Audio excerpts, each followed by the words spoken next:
अशोक मामा, अशोक सराफ एकतर ते आयडॉल होते माझे. आयडॉल खऱ्या अर्थाने ज्याला आपण आयडॉल म्हणतो ना, तर ते माझे होते. तर त्यांची भेट माझी नवरा माझा नवसाच्या दरम्यान झाली. मग ते 20 दिवस. पण तेव्हा पहिली भेट झाली. पहिली भेट मी त्याच्या तोपर्यंत तू भेटला मी नव्हता? कधीच कोणाला भेटलो नव्हतो. मी खूप सामान्य वा. घरामधून आलेला माणूस आहे. त्याच्यानंतर एक नाटक फक्त. बरं, नाटक म्हणजे कसलं? 17 कलाकारांचं हे एक नाटक. त्याच्यामध्ये ओळख कुणालाच तशी चेहऱ्याने नाही मिळायची. त्याचं कारण काय होतं, ते चिपळूण मधलं फॉर्मॅट असल्यामुळे लाल मेकअप असायचं सगळ्यांना. माहिती. हो हो बरोबर. संजय खापलेला तर एवढी मोठी दाढी असायची, हो. पांढरी दाढी, पांढरा विग, मुकुट. त्याला कोणी कुत्रं ओळखायचं नाही. तो सगळ्यात जास्त बॅटिंग तो करायचा. मग करायचं काय माहितीये, प्रयोग लवकर मेकअप काढून आहे ना, तो यायचा असे कपडे बिपडे चेंज करून आणि ना कुठल्या तरी कलाकाराला पकडायचा आणि पब्लिकमध्ये जाऊन, हे बघ माझा धृतराष्ट्राचा जो रोल आहे ना, तो एवढा असा आधी असा नव्हता, मी केला तो. असं म्हणजे उगाच लोकांना कळावं, अरे हा धृतराष्ट्र आहे. मग लोक त्याच्याकडे, हो तुम्ही काय, मग मी खूप मेहनत घेतली आहे या रोलसाठी, उगाच नाही. मग माझे 25 आहेत किती त्याच्यात. अशी वेळ होती. खूप सामान्य नट होतो मी. त्याच्यानंतर डायरेक्ट समोर एवढी मेजवानी, मी म्हटल्याप्रमाणे पहिल्यांदा या लोकांना भेटलो होतो मी नवरा माझा नवसाला. आणि मी अर्धा वेळ असाच असायचो की खरं आहे, हे खरं आहे. स्वतःला चिमटे काढायचो, हे खोटं आहे, अरे नाही मग कळायचं नाही खरं आहे. आणि मग अशोक सराफ, पण अशोक सराफ तेव्हा वाटले गेले ना सगळ्यांमध्ये, खूप कलाकार असल्यामुळे मला ते फार नाही भेटायचे. माझ्या वाटणीला किती येणार ग, कारण ह्या लोकांनी सगळ्यांनी आधी त्यांच्यावर कामं करून झाले ना, वाडकर, पाटकर वगैरे सगळी मंडळी, कळलं का. नंतर मग त्याच्यानंतर मी त्या सरांबरोबर, अशोक मामांबरोबर अजून एक पिक्चर केला, ज्यात प्रसाद ओक आणि अशोक मामा यांचे डबल रोल होते. तर त्याच्यामुळे आम्ही वाईला तेव्हा शूटिंग करायचो आणि ते 20 दिवस आमचं शूटिंग होतं. तर मामा फक्त कुणाला बोलवायचे, फक्त मला, फक्त मी आणि अशोक मामा आणि त्यांचा तो मॅन असायचा, आम्ही तिघं. आणि मग ते विकास आलायच ना सेटवर, पहिलं तयार हो, हे त्यांनी मला शिकवलं. पहिलं तयार व्हायचं, नंतर किती टाइमपास होऊ दे, कळलं का. मग मी कपडे घालून मेकअप करून मग आम्ही कुठल्या तरी झाडाखाली वगैरे जाऊन बसायचो आणि मग मामा पत्ते काढायचे आणि मग आम्ही दोघं पत्ते खेळ. मग जोपर्यंत आवाज येत नाही तोपर्यंत तिकडून हलायचं नाही. आणि मग ह्या सगळ्या पत्ते तर निमित्त होतं, पण मामानी त्यांच्या बालपणापासूनच्या गोष्टी मला सांगितलेल्या आहेत. आणि मी स्वतःला किती भाग्यवान समजायचं. म्हटलं एवढा मोठा माणूस, मला एकट्याला हा काय तिसरा वाटणीला कोणीच नाही, वाटणीलाच नाही अशोक मामा कोणाच्या, माझ्या एकट्याच्या वाटणीला आलेले ते 20 दिवस जे होते ते.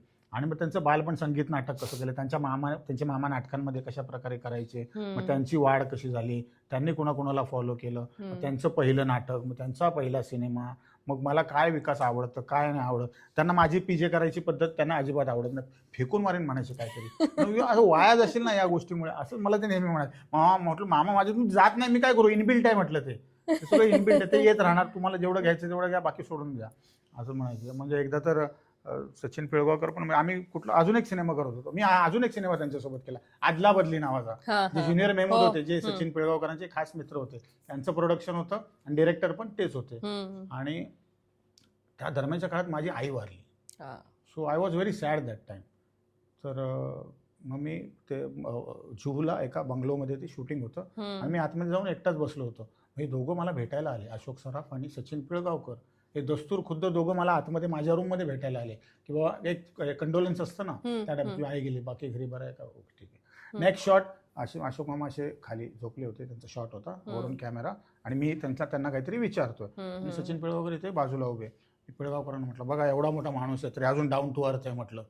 त्याच्यावर ते दोघांनी माझ्यावर एवढे चढले माझ्यावर, अरे तुझी परिस्थिती काय आहे आणि तू कसले जोक करतोय, एवढा मोठा माणूस आहे तरी एवढा डाऊन टू अर्थ आहे म्हणून. त्याच्यावर त्यांनी माझी परत एकदा मोठी शाळा घेतली. एक सीन होता, मी त्यांचाच ऑलराऊंडर कॅरेक्टर दाखवलं. मी ड्रायव्हर होतो, मी त्यांचा मॅनेजर होतो, मी त्यांचा कुक होतो. मी असं आणून ठेवलं, म्हणजे स्प्रिंग अनियन, हे घ्या स्प्रिंग अनियन, लागले तर सांगा आणखी अनियन, हा आणखी अनियन, अरे जा रे याला घेऊ हाकला रे इथून. मग मामा परत माझ्यावर फार बरसले होते. म्हटलं मामा थोडी शॉर्टमध्ये घ्यायचंय, फक्त मी असं तोंडाला नको बोलूस तू काही, अशा टाईपने अशोक सराफांबरोबर जे काय मी तीन चित्रपट केले. आणि मग काय असतं माहितीये ना, या ज्या छोट्या छोट्या गोष्टी ह्या तुम्हाला ना कुठल्या इंटरव्ह्यूमध्ये ऐकायला मिळणार, ना कुठल्या मासिकात ऐकायला मिळणार, आणि ना कधी कुठल्या मोठ्या अवॉर्ड फंक्शनला ऐकायला मिळणार. अशा छोट्या छोट्या गोष्टी मामांकडून मला ऐकायला मिळाल्या आणि खूप मी त्या आत्मसात पण केल्या, आणि ती एक माझी खूप मोठी पुंजी आहे असं मी समजतो. इंडस्ट्रीत असे कोणी डिरेक्टर किंवा असं कोणी की जे रागावलेत तुझ्यावर, सीन करताना? म्हणजे जेव्हा तुम्ही गिव्ह अँड टेक असतं, तुम्हाला काहीतरी सांगणं असतं, तर तुम्ही कॉमेडियन्सचा बऱ्याचदा एक तो स्वभाव पण असतो, जसं तू म्हणतोस तसं की 25 मारायचा आणि कोणतरी भडकलेत, असं झालंय तुझ्या बाबतीत कधी? नाही, माझ्या बाबतीत असं कधीच नाही झालं. त्याचं कारण असं की मी ऑन दी स्पॉट कधीच काय करत नाही शॉर्ट चालू असताना. हां, कारण मला जे काय करायचं ना ते मी रिहर्सलमध्ये करतो. मला उगाच लोकांना सरप्राईज करायला किंवा इम्प्रेस करायला आवडत नाही. हां, कळलं का? मला इम्प्रेस करायला आवडत नाही. मी जे काय करायचं आहे मला ते मी ऑफकोर्स मी स्क्रिप्ट मधलं कधीच नाही केलं सिनेमात. मी स्क्रिप्ट मधलं कधीच नाही केलं. मी केलं माझ्या मर्जीनेच केलं, पण ते मी रिहर्सलमध्ये आधी करून दाखवलं आणि मग ते मी टेकमध्ये केलं. त्यामुळे तसा प्रसंग माझ्यावर कधी ओढवला नाही. फक्त एकदा असं झालं होतं की मला अमरापूरकर होते, सदाशिव अमरापूरकर. तर माझा ऍक्टिंगचा फॉर्मॅट काय कॉमेडी फार्स वगैरे हे, आणि ते होतं रोमॅन्टिक सॉन्ग. ही होती आपली कोरिओग्राफर आपली दीपाली विचारे होती. दीपाली विचारे कोरिओग्राफर होते आणि त्यांनी एका छोट्या शाळेमध्ये फुल रोमॅन्टिक लाईट केला होता. माझी बायकोचं काम करणारी ती कुठले तरी पुण्याला राहणारी होती आणि मला ते रोमॅन्टिक सॉन्ग जमीच ना तिला असं जवळ घेणं वगैरे, हे असं कधी आयुष्यात केलं. मग त्यांनी घेऊन गेले, अरे विकास काय करतोयस तू? हा म्हटलं सर नाही सवय आहे. सवय नाही तुला? म्हटलं आहे पण ते कॅमेरा समोर नाहीये. म्हटलं चार भिंतीत करणं वेगळं, कॅमेरा समोर एवढ्या लोकांसमोर करणं वेगळं. बघ विकास, याच्यामुळे तुझी इमेज बदलेल, कळलं का? तुला चांगले सिनेमा मिळतील, तू कर बरं. मग त्यांनी थोडंसं मला कानमंत्र दिले, कारण ऑफकोर्स एवढे मोठे विलन आहेत ते बॉलिवूडचे. त्यांनी काही कानमंत्र दिले मला, जे मी आता कॅमेऱ्यासमोर नाही सांगू शकत, कळलं का? सो मग त्याच्यानंतर मग मी जरा थोडा रिलॅक्स झालो. बस तेवढाच एक प्रसंग की डिरेक्टर माझ्यावर सिनेमाचा एखादा ओरडलाय. इनफॅक्ट मी आत्ता ते डिजिटल आले, पूर्वी रील असायच्या, रील होत्या. मग ती जेवढं रिटेक व्हायचे तेव्हा रील तेवढं कॉस्टली असायचं. पण मी काय सांगायचो डिरेक्टरला की ना माझी शॉट घेताय ना, आता OS आहे मला लागलाय, तर OS नाही तर नका करू, मला मधले ना क्यूज देऊ नका. मी माझे सगळे डायलॉग अख्ख्या सीनचे एकटा घेतो. मग ते मी अख्ख्या सीनचे एकटा डायलॉग घ्यायचो. जो असिस्टंट डायरेक्टर मधले क्यूज वाचतो ना ते मी नाही वाचून द्यायचो. त्याच्यामुळे व्हायचं काय, त्यांची रील वाचायची, त्यामुळे माझा क्लोज लावून ते लोक सोडून द्यायचे. त्यामुळे डिरेक्टर माझ्यावर संतापलेत वगैरे असा प्रसंग कधी नाही आला. बरं, कॉमेडी इंडस्ट्रीमध्ये कॉमेडियन्सच्या ह्याच्यात आता इतके कॉमेडियन्स आहेत आपल्याकडे आणि सगळे खूप, तुला आता माहिती असेल की वेगवेगळे क्वालिटीवाले कॉमेडियन्स आहेत. पॉलिटिक्स असतं का रे कॉमेडियन्समध्ये? नाही. आणि त्याचा तुला कधी फटका बसलाय का? काम आलंय आणि पटकन मग सांगितलंय नाही आता ते तुला काहीतरी वेगळं कारण सांगितलं आणि नंतर तुला दिसलं की कोणीतरी दुसरंच तुझ्या जागी ती भूमिका केली आहे त्या आर्टिस्टची? एक ना एशियन पेंट्सची ऍड होती, फार मोठी ऍड होती. हां, त्याच्यात ना माझं कास्टिंग झालं होतं. माझा पासपोर्ट मागवून घेतला, बँड्राला जाऊन मी त्याचं ऑडिशन दिलं होतं आणि त्यातलं जी मुख्य भूमिका होती ती मला मिळाली. हां, आणि मग या तारखेला अमेरिकेला निघायचं. फक्त तिकीट माझं आलं नव्हतं, पण बाकी सगळं विजा करून त्यांचं झालं होतं. आणि मग एक दिवस अचानक मला फोन आला की अरे सर वो प्रोजेक्ट नहीं कर रहे हम लोग. म्हटलं का? पता नहीं वो कंपनी वालों ने कुछ तो बोल दिया. 1.5 महिन्याने मी ती ॲड टीव्हीला बघितली. त्यात तो जो कपिल शर्माचा जो मित्र आहे ना, चंदन प्रभाकर, जो कॉमेडीमध्येच काम करतो, कॉमेडी विथ कपिल्समध्ये, तो त्या भूमिकेत होता. तर रातोरात मला कळलं होतं की कपिल शर्माने त्याला रेकमेंड केलं होतं आणि म्हणून त्याने चंदन प्रभाकरने तो रोल केला.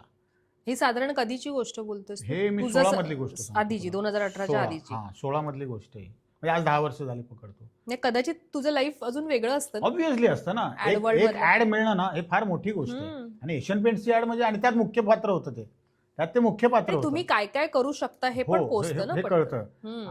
आणि तू जे म्हणालीस ना की कॉमेडियन्स मध्ये काही पॉलिटिक्स व्हायला कॉमेडियन किंवा सिरियस ऍक्टर किंवा काय बाकीच्या ठिकाणी असतं, कलाकार सांगितलंय. म्हटलं तुमच्यामध्ये असतं का? कारण ती एक वेगळी व्यक्तिरेखा, ते कॅरेक्टर भूमिका असतात त्यामुळे. तसं नाही.